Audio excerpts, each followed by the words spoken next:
اعوذ باللہ من الشیطان الرجیم بسم اللہ الرحمن الرحیم۔ السلام علیکم دوستو۔ امام محمد عبدالرؤف منابی شافعی رحمۃ اللہ علیہ لکھتے ہیں، ایک بادشاہ شکار کے لیے نکلا تو اس نے دیکھا کہ ایک بوڑھا آدمی زیتون کا پودا لگا رہا ہے۔ بادشاہ نے اس سے کہا، اے شخص، تم تو انتہائی بوڑھے ہو، جبکہ زیتون کا درخت 30 سال کے بعد پھل دیتا ہے، پھر تم یہ پودا کیوں لگا رہے ہو؟ بوڑھے نے جواب دیا، بادشاہ سلامت، ہم سے پچھلے لوگوں نے جو درخت لگائے تھے ان کا پھل ہم نے کھایا، اب ہم اپنے بعد والوں کے لیے درخت لگا رہے ہیں۔ یہ جواب سن کر بادشاہ خوش ہوا اور اس نے کہا، زاہ! ایران کے بادشاہوں کی یہ عادت تھی کہ جب کوئی بادشاہ کسی شخص کے لیے یہ لفظ کہتا تو اس شخص کو 1000 دینار یعنی سونے کے سکے دیے جاتے۔ اس شخص کو 1000 دینار دے دیے گئے تو اس نے بادشاہ سے دوبارہ عرض کیا،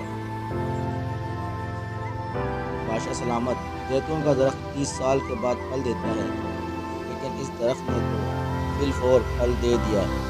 بادشاہ نے دوبارہ زاہ کہا اور بوڑھے کو 1000 دینار مزید دے دیے گئے۔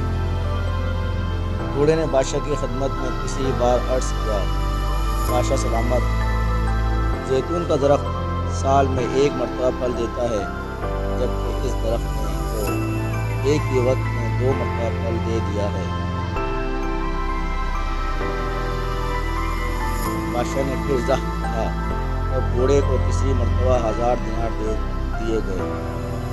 یہ منظر دیکھ کر بادشاہ کے ہمراہی قافلے کو لے کر جلدی وہاں سے روانہ ہو گئے اور کہنے لگے، اگر ہم اس شخص کے پاس کھڑے رہے تو بادشاہ کا سارا خزانہ خالی ہو جائے گا۔ ہمارے بزرگوں نے صدیوں پہلے علم کے جو پودے لگائے تھے، آج تک ہم ان کے پھلوں سے مستفید ہو رہے ہیں۔ اب ہماری یہ ذمہ داری ہے کہ اسلاف کے لگائے ہوئے ان پودوں یعنی ان کی کتابوں کی حفاظت اور انہیں عام کرنے کے ساتھ ساتھ علم کے ایسے نئے پودے بھی لگائے جو ہماری آنے والی نسلوں کے لیے فائدہ مند ثابت ہوں۔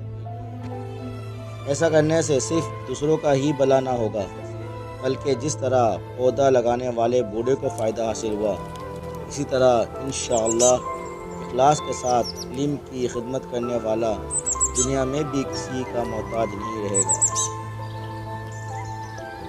اس پیغام کو دوسروں تک پہنچائے تاکہ اللہ کسی کی زندگی کو آپ کے ذریعے بدل دے۔ آمین۔